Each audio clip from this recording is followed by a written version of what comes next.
There are several traits that I see in property investors that allow them to successfully purchase their first buy-to-let and then purchase several more properties quickly after that. And as you can imagine, not everyone has these key traits to start with, but I do believe they can be learned and implemented, and that is the sole purpose of this video. Over the last few years, I've had the pleasure of working with over 200 property investors and helping them purchase their first buy-to-let properties. A few examples of this includes James, who purchased 4 off-market properties in his first year.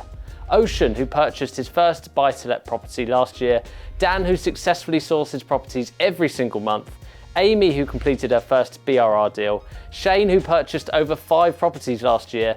And Anwar, who has just completed his first BRR and just rented it out. Plus, many, many more examples. In fact, just the other month, I ran a Property X event in Manchester, and it was amazing to see our members and just how many of them get results. But not everyone finds it this easy, and not everyone gets it right straight away. And if that is you, then don't worry, as you are not alone. And there are traits that you can become consciously aware of and adapt to in order to become a better investor. First of all, let's start with number 1, which is being resourceful. Have you ever heard that term and thought, what does being resourceful actually mean? Well, same. But in my mind, being resourceful always means going and finding the answer, whether that's finding the missing information that you're going to need to complete a project that requires planning permission, or maybe it requires a certain type of funding. Maybe it even means going and finding an investor to fund a project. You see, in life, people tend to describe failure as a lack of time, a lack of money, or a lack of a network. But when you say these things, what do they all have in common? You are saying you don't have the resources to be able to succeed.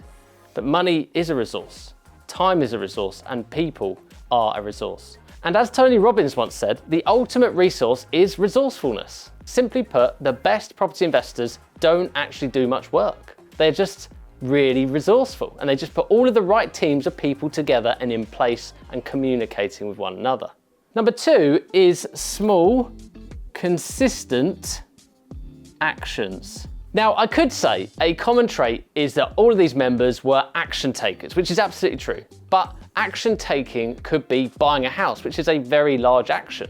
Most people actually get stuck because that action feels too big, too overwhelming, and they end up going round and round in circles, doing the things that feel comfortable to them, rather than, in reality, what we need to do is become the better investor. We need to understand what is happening and understand when things feel too big for us, too overwhelming for us to accomplish them. And what we need to do is actually break them down into bite-sized chunks, or break them down into small, consistent actions. Whether that's taking the time to improve your knowledge, whether it's doing deal analysis, whether it's attending viewings or making offers. Consistency beats intensity, because the intense person will always lose interest or burn out eventually. The consistent person will take consistent actions and will eventually accomplish the goal. Number 3 is gonna be feedback loops, okay? So I think this topic is probably not discussed enough, but I believe the key behind my own progression and many of my members' progression is having a feedback loop. Again, what do I mean by this? Well, I mean giving someone the chance to learn how to do something, try it for themselves, then critique them in what they're doing right and wrong. Then repeat that until they become a master. For example, estimating refurbs or calculating a property's end valuation, possibly the thing that is done most incorrectly or has the most variables in the property space. And that is why the members that I have worked with have these feedback loops. They have them with myself. They have created additional ones with other members in the group or with people they have met at networking events, because they understand they need to get better at, deal analysis, estimating refurbs, estimating end values, etc., etc. And in number 4, we have these people are problem solvers. This has got to be one of the most important ones, because in life, and especially in property, we are going to face a lot of challenges. It can be incredibly frustrating and stressful at times, but we can either A, choose to let it bog us down, bury our head in the sand and not move forward and hope that the problem might one day get better, or we can B, work around the problem, We can tackle it front on. We can solve that problem. And in property, the problems could be any one of the following. It could be a survey has flagged up more issues than you initially expected. Perhaps your business partner or your investor pulls out during the purchase of your first deal.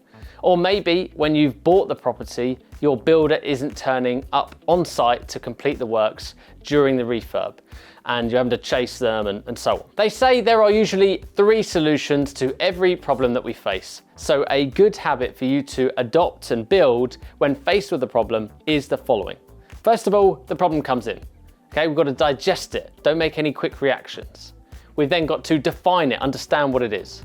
Gather data, list your potential solutions, work backwards from the problem to establish which of those is the best solution to solve it, and go from there. Number 5 is having, I'm going to put deep rooted goals, because those that don't have a strong reason behind doing this will eventually fail. It's harsh, but it is the simple truth. Those people will try and they will give up when the going eventually gets tough. I believe that only those that really want to achieve the deep-rooted goal that they have set themselves will go on to achieve it. Okay? The vision board that they've created in their mind, or perhaps having a physical one at home, will allow them to dream this life up, and then they can picture it when they're driving down the road, when they're sitting at home, whatever it is, they picture it so deeply that they will push on, push through problems to achieve their goal.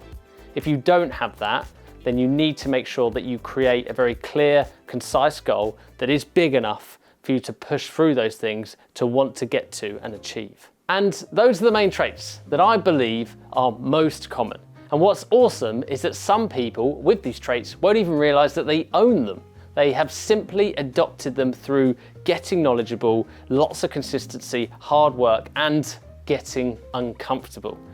If you are still here watching this video and want some further actionable steps for getting started in property, here are 3 things for you to think about.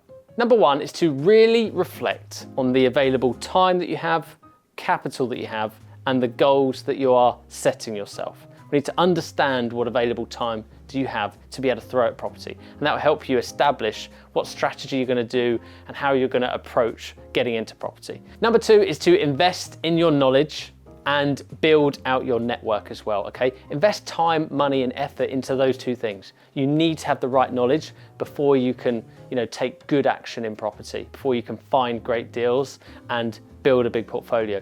And by having a big network, you not only surround yourself with the right people, but you can help connect yourself. You can be more resourceful, okay? You can be more resourceful if you've got the right people around you, the right network of people that you can lean on. And number 3 is to think about how you can adopt these traits so that you can become the best version of yourself, okay? We haven't got into property just for the fun of it. We've got into property because we want to create a better life. I hope you've enjoyed this video. Thank you for watching, and I'll see you in the next one.